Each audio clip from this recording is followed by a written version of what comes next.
Chaque année, je passe quelques jours dans la maison de mon enfance. Je retrouve les terres et les forêts qui m'ont vu grandir. Je profite un court moment des odeurs de lavande et de coriandre portées par les vents chauds. J'ai débuté la chasse à l'arc à 12 ans, en ramenant à ma mère un colvert à plumer. Le permis de chasser en poche, dès mes 15 ans, j'ai été formé par mon ami et mentor, Denis Mailly. Malgré une culture familiale détachée du monde de la chasse, je prélève mon premier chevreuil la veille de mes 18 ans. Un gros brocard qui avait parcouru 100 mètres avant de se coucher dans une prairie juste derrière une haie. Mon petit frère, déjà dans l'aventure malgré lui, m'avait accompagné pour le retrouver au petit matin.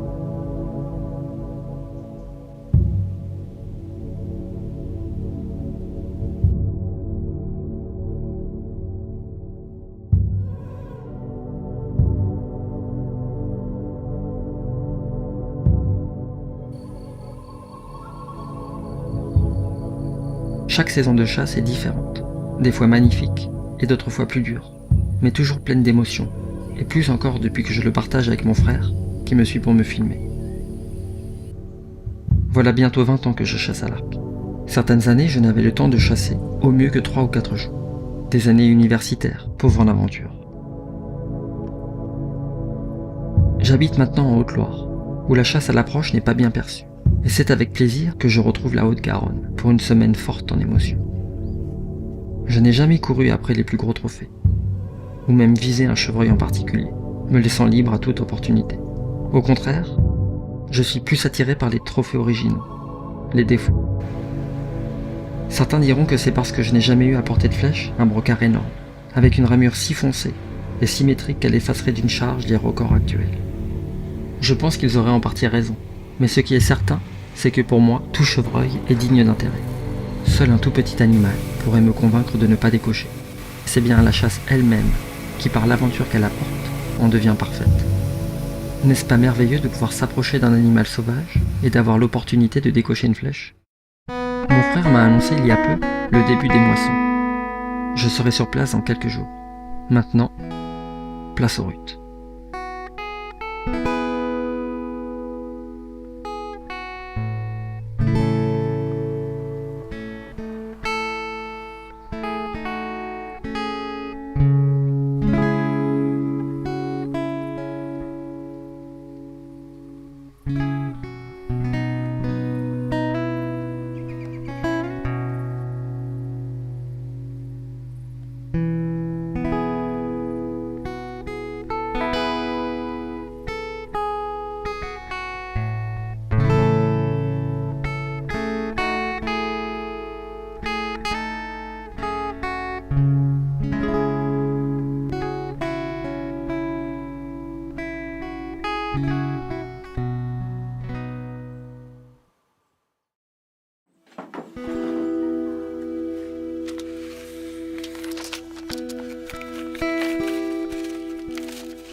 À peine arrivé, je n'ai hâte que d'une chose, me changer et partir faire le tour du territoire.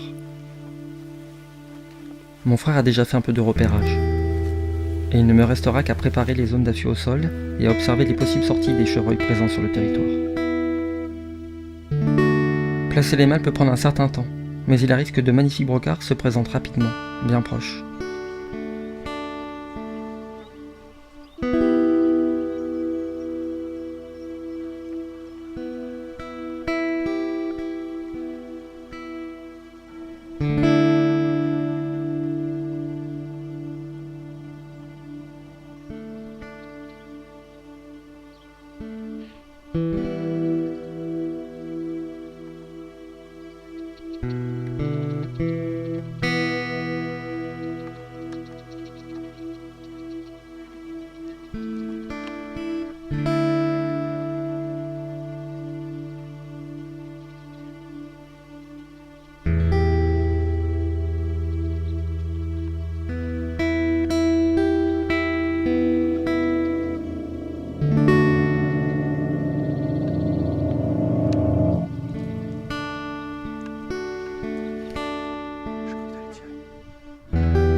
Celui-là m'a vu armer mon arc, et s'est enfui sans hésitation malheureusement.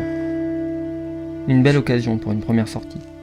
Notre placement était bon pour l'intercepter, mais nous n'avions pas de quoi bien nous cacher. Ce sera pour une prochaine fois. Il y a ceux qui sont curieux, mais qui restent à bonne distance. Nous tournons autour en essayant de capter la moindre odeur suspecte, le moindre petit geste. Une inspection effectuée toujours avec grâce. Ce magnifique brocard ne s'est pas approché à moins de 20 mètres. Et alerte comme il était, je sais que ma flèche n'aurait pas atteint le point visé. Avec de la chance, ses réflexes auraient quand même permis une flèche mortelle, ou bien auraient évité le tir. Mais avec moins de chance, je l'aurais certainement blessé, et cela ne m'aurait laissé qu'un très mauvais souvenir. Leurs réflexes sont bien trop rapides pour que je tente quoi que ce soit à cette distance à mon goût. Surtout quand ils se doutent de quelque chose.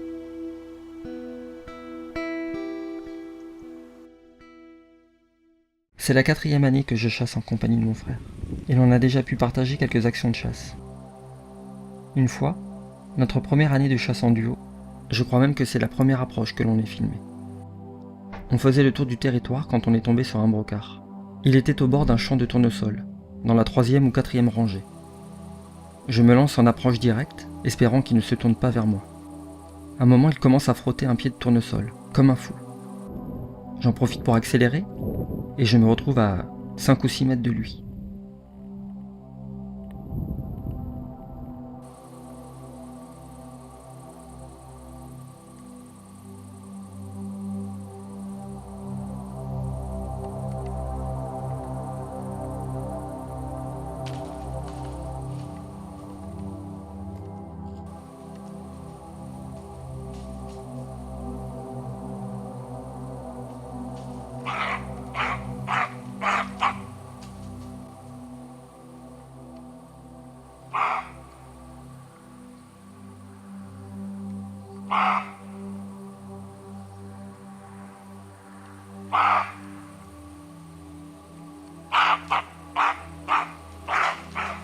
Il n'avait pas tort de me crier dessus. Il était tellement proche que j'ai fait l'erreur de tirer la masse, et non un point précis. La flèche est passée juste au-dessous. Je m'en suis voulu un moment.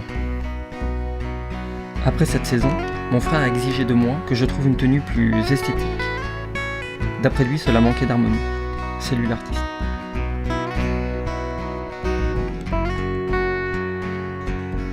Nos sorties sont aussi l'occasion de croiser d'autres types d'animaux. Ceux qui bien souvent ne nous laissent aucune marge d'erreur, se laissent des fois approcher et longuement observer à leurs activités. Tout ce qui nous entoure est pour moi magnifique. Un équilibre à la fois fragile et plein de puissance.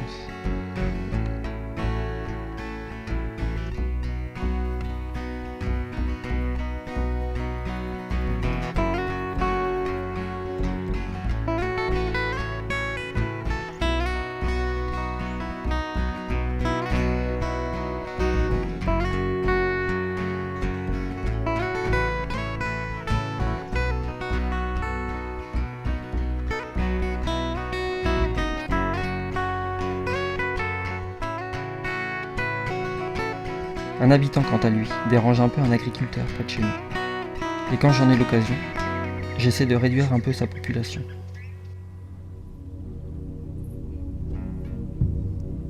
Je n'ai rien contre le ragondin personnellement, et sa chasse ne m'apporte pas la même satisfaction que celle du chevreuil. Mais nous sommes tous un peu des gestionnaires, alors quand l'occasion se présente, je décoche.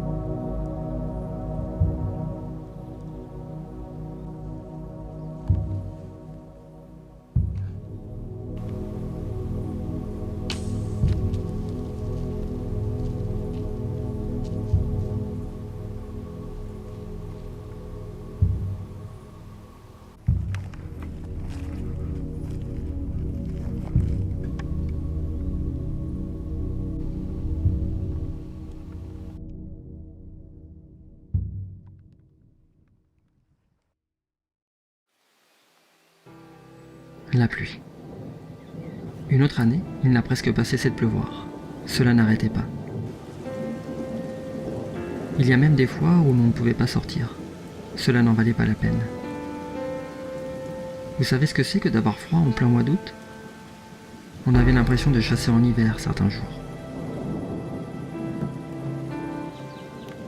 En plus de rendre les sorties désagréables, les changements de température dès que le soleil montrait le bout de son nez nous exposaient aux 4 vents.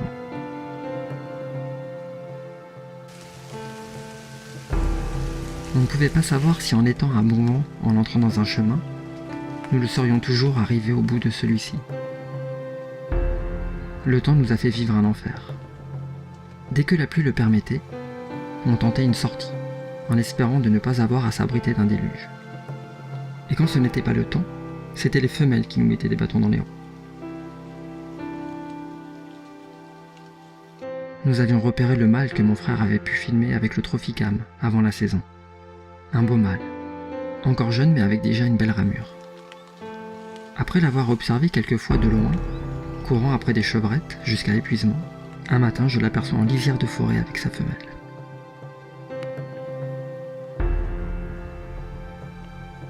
Il descend doucement vers nous, en broutant sans se douter que je suis là, caché derrière une botte de foin, prêt à décocher dès qu'il sera à bonne distance.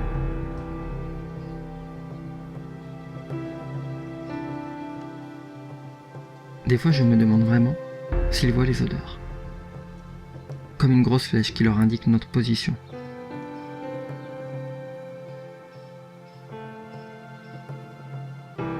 Moi quand je fais un footing et que je sens une odeur de grillade, je ne me dis pas « Hé, à 60 mètres à droite, il y a un mec qui fait griller un poulet au paprika. » Et regardez-le lui, qui s'éloigne nous regardant sans nous voir. C'est à la fois merveilleux et dégoûtant.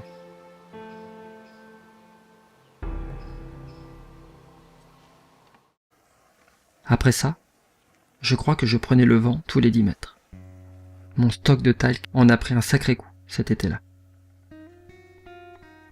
Notre chevreuil se faisait de plus en plus discret, et le peu de fois où il se montrait, nous ne pouvions que l'observer, poursuivant ses partenaires.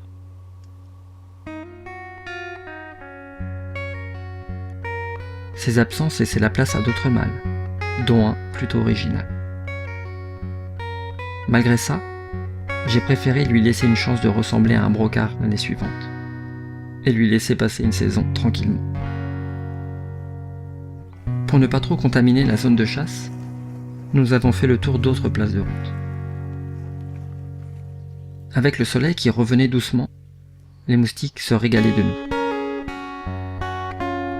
Nous avons rencontré, lors d'une de nos sorties, un vieux brocard, presque effrayant.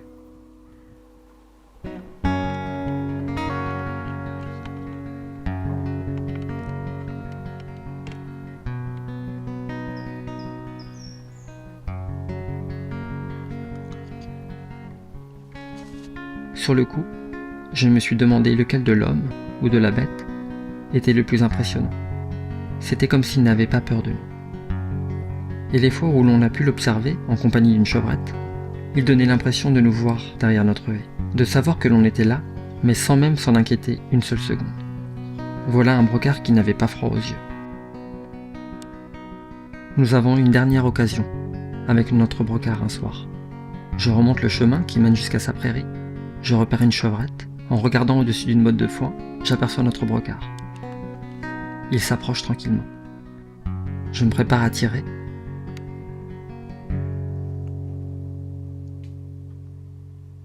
Mais il n'apparaît pas.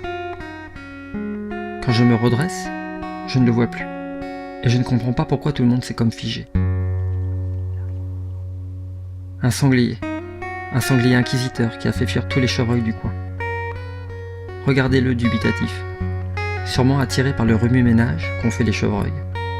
Il se retrouve planté au milieu de la prairie, en ayant saboté toute possibilité de décoche.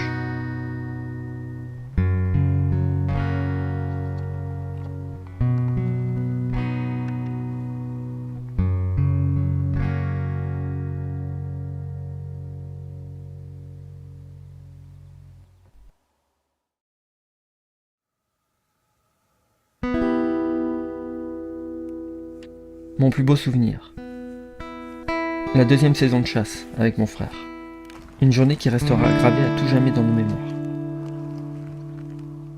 Après quelques jours de repérage et une ou deux actions de chasse infructueuses, je décide d'aller voir si un jeune mâle, vu 2 jours plus tôt, est de sortie dans cette même prairie.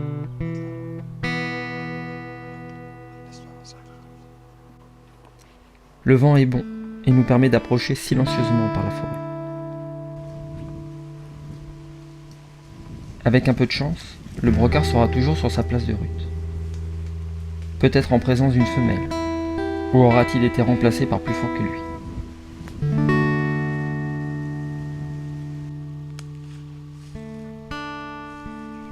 Quand nous arrivons, je repère d'abord un lièvre.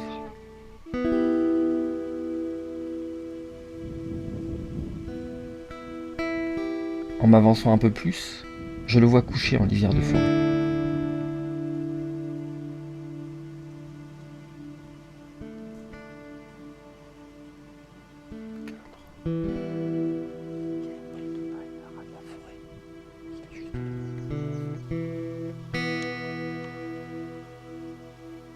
Couché et apparemment en pleine sieste.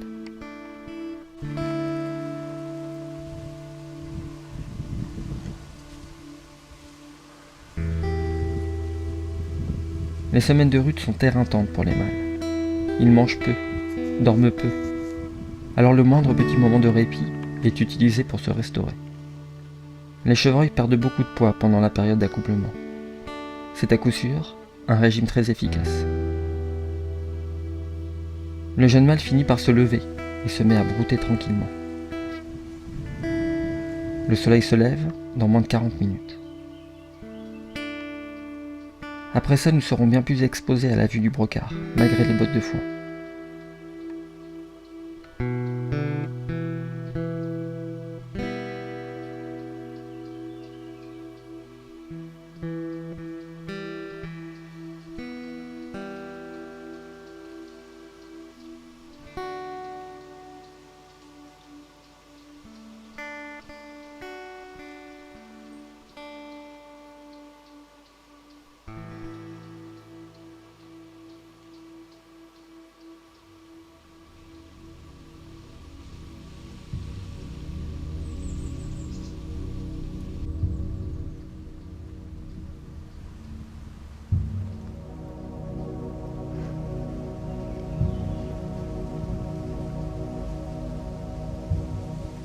Il nous passe devant à 24 mètres.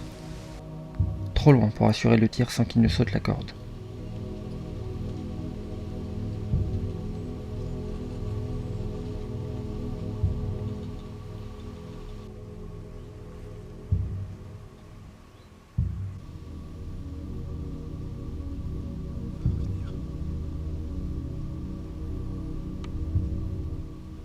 Le voilà qui remonte et qui en même temps s'éloigne. L'attente devient vraiment intense. Par chance, mon frère avait raison. Le voilà qui redescend vers nous.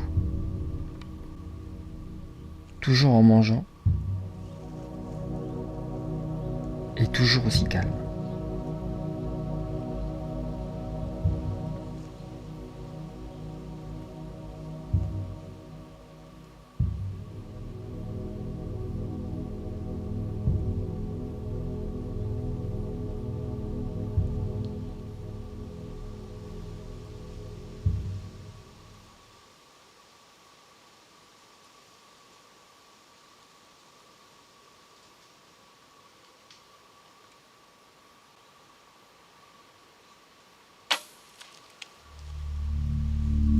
Il a sauté la corde alors qu'il était à 17 mètres. Quel réflexe! À ce moment-là, tout se bouscule dans ma tête. Ai-je tiré trop haut? Ai-je raté l'occasion de prélever ce brocard? Comment peuvent-ils être si rapides? Le revoilà. La décoche ne l'a pas fait fuir. Pendant le rut, les mâles sont moins peureux et veulent surtout en découdre avec les autres prétendants. En tout cas, il revient, moins calme, mais encore plus près.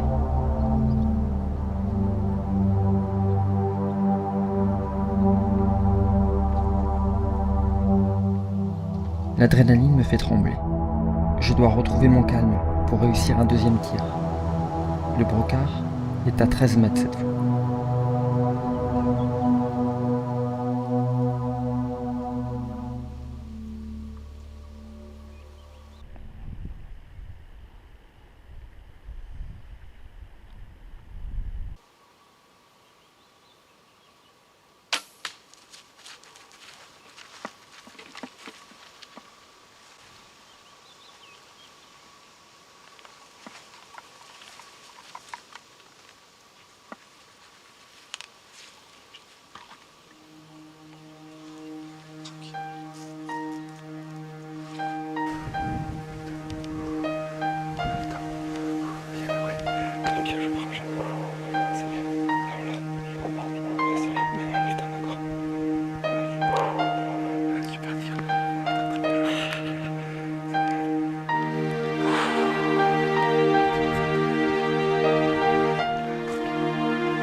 On a enfin réussi. À chaque fois que je regarde ces images, j'en ai des frissons.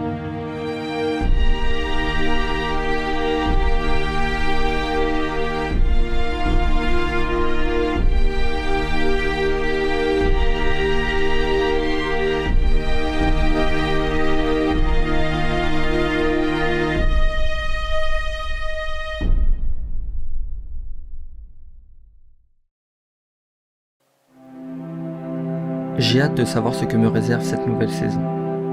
Du bonheur ou la tristesse de rentrer chez moi après une semaine de chasse infructueuse. Je sais que malgré tout, je reviendrai chaque année et tant que je le pourrai pour arpenter les terres de mon enfance. Avoir la surprise de découvrir des champs de blé, de tournesol ou de maïs. Retrouver ces odeurs si familières et le bruit parfois assourdissant des sous-bois. Faire corps avec la forêt et sentir son sang bouillir dans ses veines en observant un animal à quelques mètres. La chaleur de l'adrénaline au moment de décocher ma flèche. Je ne sais pas si j'arrêterai un jour de chasser, du moins si j'y arriverai. Mais à chaque fois que je pose le pied dans cette forêt, j'écris l'histoire d'une passion. Ma passion.